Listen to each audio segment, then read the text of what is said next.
Welcome to our deep dive today. We're going to be taking a look at the financial health of some companies in the Philippines. And you've given us some really interesting information to work with: data dashboards, credit reports, even some raw data. We're going to break it all down, see what stands out, and figure out what you should be paying attention to.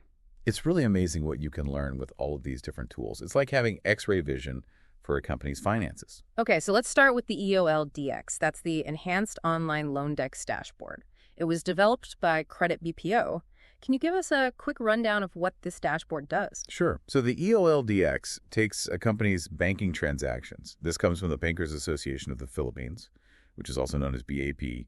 And then it uses AI and all of this data to generate financial insights. It's basically a really quick way to get a grasp of a company's financial dealings with banks. And you can get these reports with or without a CBPO rating report, is that right? That's right. And what's the difference between the two? Adding the CBPO rating report just gives you an extra layer of analysis by also including Credit BPO's own credit rating for the company. So it can really help you understand the company's creditworthiness. Okay, and this is all available for just PHP 16200 per report, excluding tax, of course. That seems like a pretty good deal for all of this information. Yeah, it is, especially considering how valuable these insights can be. We actually have a sample EOLDX report for Ocho Angeles Corporati. It doesn't include the CBPO rating. Yeah, but we have plenty of other reports with ratings, so we'll be able to compare. Perfect. So we have reports for 10 different companies: Uno Corporation, Ghost Metro Transport Boo, Tresa Philippines Inc., Quattro Builders Inc., Cinco Corporation, Sice Corporation, Siete Philippines Inc., Ocho Angeles Corporati, Nueva Realty Inc., and D's Mechanics Inc. Each one has its own financial story to tell. We're going to be looking at key metrics like their PHP and non-PHP availments, outstanding contingent, total facilities, average EBITDA, average experience code, and incidence of past due payments. So let's dive into some examples, see what we can learn. Sounds good. Let's start with Tresa Philippines Inc. One thing that caught my eye in their report was the high number of past due incidents. They had 185 of them. Wow, that's a lot. It definitely sounds like a bit of a red flag. Yeah, it does seem a bit concerning. But on the other hand, their average experience code is pretty good. It's at 1.72. So how do we make sense of that? It seems like we're getting some mixed signals here. Right. It seems like they might be going through some short-term problems. Yeah. But their overall track record is actually decent. We might need to investigate further to really get the full picture. Okay. Next, we have Diaz Mechanics Inc. What's their story? So they're really active when it comes to using credit, especially with omnibus lines. This could suggest that they're either growing quickly or dealing with some serious liquidity challenges. And they also have a high number of past due incidents as well. How high are we talking? 259, which is even more than Tresa Philippines Inc. So this might suggest that they are struggling with liquidity. It really highlights the importance of looking at multiple metrics together. You know, one data point alone doesn't always give you the whole story. Right. Okay, for our last example, let's look at Quattro Builders Inc. What stands out to you in their report? So Quattro Builders Inc. has a lot of activity with discounting line, that's DL, and domestic bills purchase line facilities, which is DBPL. These are short-term financing tools. They're often used in industries with fluctuating project cycles. The good news is that their outstanding balances are relatively low, which suggests they're managing their short-term debt well. Okay, so we've looked at these dashboards, but we also have some raw data to dig into. Yeah, we do. So we have an excerpt from the EOLDX BPO sample data. It breaks down specific facilities like DBPL, which is domestic bills purchased line, AOL, which is omnibus line, ILCTRL, import letter of credit line, and RP&L, which is repurchase agreement line. We can see the loan security that's used for each, the dates that they were granted and when they expire, and the experience code. Looking at this raw data, what jumps out at you?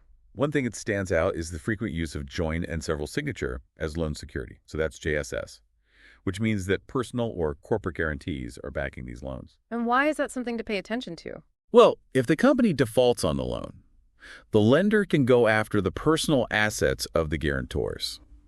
So it adds a level of risk for both the company and the individuals involved. So it's a bit of a double-edged sword then. Yeah, exactly. It's definitely something to keep in mind, especially if a company is showing other signs of financial distress. Okay, before we go any further, let's kind of step back and remind ourselves of the point of view we're taking here. It's easy to get lost in all the numbers and forget who is asking these questions and why. You're right. It's important to remember that. So we're looking at this from the perspective of a bank or lender, Right, exactly. and they're using these reports to make decisions about whether to give loans to these companies and to figure out how risky it might be. Yeah. It's like they're using these reports as clues to help them with those decisions. Yeah, okay. One more thing to keep in mind. An EBITDA of 0.00 just means that we're looking at the Enhanced Loandex Report without the Credit BPO Rating Report option. So the EBITDA might actually be included in the full report. It's not necessarily a bad thing. Okay. Good to know. So we've laid the groundwork, and we've explored some individual examples. But what does it all mean when we kind of zoom out and look at the bigger picture? That's a great question, and that's exactly what we're going to be looking at next. We're going to explore the common threads and trends that run through all of these reports, and we're going to discuss how they can help you make more informed financial decisions. Sounds good to me. I'm ready to see what other insights we can uncover. All right, so let's shift gears a bit and see if we can find some patterns in these Philippine company reports. Yeah, one of the first things that jumps out at me is the sheer volume of PHP availments. We're talking millions and millions of Philippine pesos being borrowed by these companies. Okay, well, that makes sense. Companies need money to operate, so it's not surprising to see that they're borrowing. But what can we learn from the types of loans that they're using? Well, when you look at the scale and the types of facilities they use, you start to get a clearer picture of their financial strategies. So, for instance, Dos Metro Transportbu has almost 95% of their availments in PHP, and they rely heavily on joint and several signature as security. So they're personally guaranteeing a large portion of their loans. Exactly. Now, if you compare that to Cinco Corporation, their PHP availments are almost entirely backed by X, which means we don't know the specific security that's being used. So it raises a question for me, what kind of assets are they leveraging? That's a great point. It definitely makes you want to dig a little deeper. It does. That's one of the things I love about these deep dives. They spark curiosity and lead to more targeted questions. All right, now let's talk about non-PHP availments. They were generally lower across the board, but some companies like Tress Corporation and Ocho Angeles Corporati had significant amounts in foreign currencies. What does that tell us? Well, it suggests that those companies are involved in international markets, which, could be a sign of growth and diversification, but it could also make them vulnerable to currency fluctuations. So it's kind of like a classic double-edged sword of doing business globally. Earlier, we talked about how joint and several signature can expose guarantors to personal liability, but you mentioned that it's a very common practice in the Philippines. Are there any other kind of broader implications that we should be aware of? Yeah, if you look at it from a broader economic perspective, a heavy reliance on JSS could indicate a lack of tangible assets or a less developed credit system. These are all factors that potential lenders and investors would want to consider when they're assessing risk. Okay, let's move on to EBITDA. It seems to be a key metric for understanding a company's financial health. Can you walk us through what it means and why it's so important?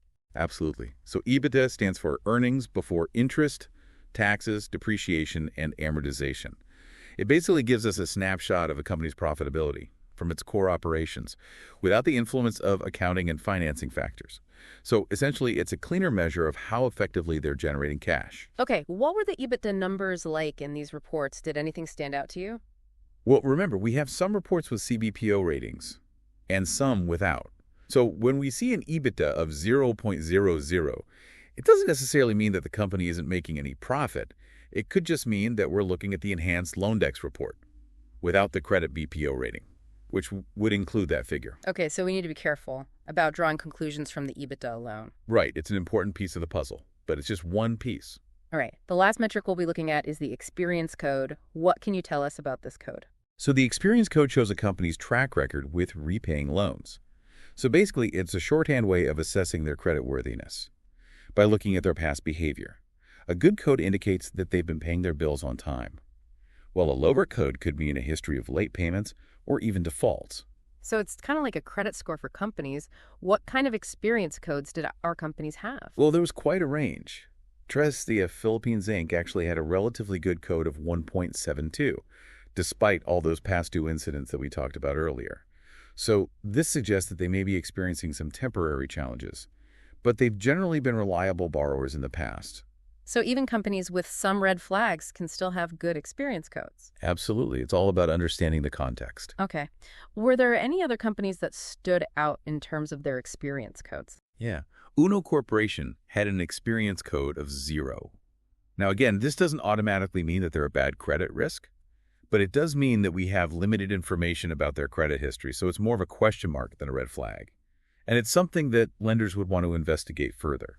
So we've covered PHP and non-PHP availments, joint and several signature as security, EBITDA, and experience codes. What's the main takeaway for our listeners? What are the key things they should be paying attention to when they're looking at these reports? I think the most important thing to remember is that these reports are tools, powerful tools, but they don't tell the whole story. You have to use them in conjunction with other information and your own judgment to make informed decisions. So they're like pieces of a puzzle that we need to put together. Exactly. Okay, so we analyzed these reports, and we've uncovered some pretty interesting insights. But where do we go from here? What's the next level of this deep dive?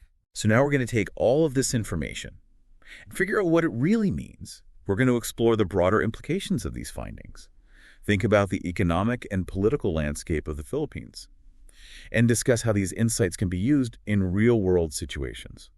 Sounds good. I'm ready to see how it all comes together. So we've dug into the numbers and uncovered some pretty fascinating patterns in those company reports. Now, let's kind of zoom out and talk about what it all means in the bigger picture. You know, data without context is just noise. To really understand these insights, we need to look at how they connect to real-world decisions. So let's start with the overall economic situation in the Philippines. How does that backdrop influence the financial health of these companies? The Philippines is an interesting case study. You know, it's an economy with a lot of potential for growth, but it also faces some significant challenges. Things like income inequality, gaps in infrastructure, and political uncertainty. All of these things can create headwinds for businesses. So that means that companies operating in the Philippines need to be nimble and really smart about their finances to navigate all of those complexities. So how do the EOLDX reports and the insights that we've gained help us understand that? Well, they can offer valuable information, not just for banks who are deciding on loans, but for a whole range of people. So let's take investors, for example. Okay. So investors are always looking for opportunities, but they're also trying to minimize risk. So how can these reports help them make smarter choices? These reports can be incredibly useful for investors. They can use them to identify companies with strong financials. You know, maybe some companies that might be undervalued by the market, and even some that might be showing signs of trouble. It's like getting a sneak peek behind the curtain. Okay, so it's a really valuable tool for due diligence. In a way, yes. Of course, investors should always do their own thorough research. But these reports could be a great starting point. You know, it can help them ask more targeted questions. Right, and it's not just investors, right? Suppliers could use this information too. Absolutely. Suppliers need to know if their customers are financially healthy and, likely to pay their bills. So these reports can help them make informed decisions about payment terms, credit limits, and even whether to do business with a company at all. So it's about protecting themselves. Exactly. Yep. And let's not forget about competitors. They can use these reports to get insights into their rivals' financial strategies and see how they stack up. Right, so it's not just about assessing risk, it's also about understanding the competitive landscape. Yeah. It's about using information strategically to make better decisions. So we've talked about banks and lenders, So? investors, suppliers, even competitors. Who else might benefit from these kinds of insights? This brings up a really interesting question. How can we use this type of financial analysis to promote transparency and accountability? That's a great point. Transparency is so important. Yeah. Imagine if this kind of information was readily available to the public. It could empower consumers, policymakers, journalists to hold companies accountable for their financial practices. Yeah, it could really level the playing field Yeah. and make the system fairer for everyone. Right. And it could lead to a more stable economy overall by encouraging more responsible financial behavior. Okay, so we started with these individual company reports, and now we're talking about the potential impact on the whole economic system. It's amazing to see how these ideas connect. I know, right? That's what I love about these deep dives. We start small, but the insights often lead to bigger questions and a wider perspective. And that brings us to our final thought for you, our listener. We've discussed how these reports can be used by all sorts of people, But how could you use these insights in your life? Maybe you're thinking about investing in a Philippine company. Or perhaps you're considering starting a business there. Whatever your situation, the knowledge that we've gained today can help you make more informed decisions. It's all about empowering you to make smart financial choices. Who knows? Maybe you'll be the one to uncover the next big financial story. I wouldn't be surprised. Our listeners are a pretty sharp bunch. Well, thanks for joining us on this deep dive. We hope you found it insightful and useful. Until next time, keep learning and exploring.